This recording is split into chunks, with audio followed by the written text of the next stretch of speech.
hagati ya Kizito Mihigo, Jay Polly na Bravan. Ese wowe nuwe muhanzi ubona wagacishijeho akiri muzima hano mu gihugu cy'u Rwanda? Guys, ndagira ngo dutange amanota kuri izi ndirimbo zabo, reka tuzitege amatwi tuzumve ubundi ho tugaruke dutanga amanota.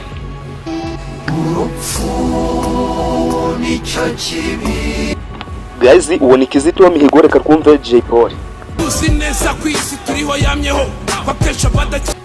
Guys, uyu ni Bravan.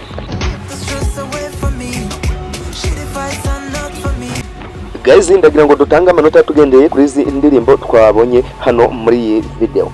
Guys, ari Jay Polly, ari Kizito Mihigo, ari Bravan, nuwe muhanzi ukwiriye amanota menshi cyane mu bahanzi bagacishijeho hano mu gihugu cy'u Rwanda? Ni kwa Disboy y'Abanyarwanda n'umwagiye Musanze. Guys, ndakubutsa gukanda subscribe, udukande like, ni ibintu byiza cyane hano kuri muri TV 250. Ndabakunda cyane.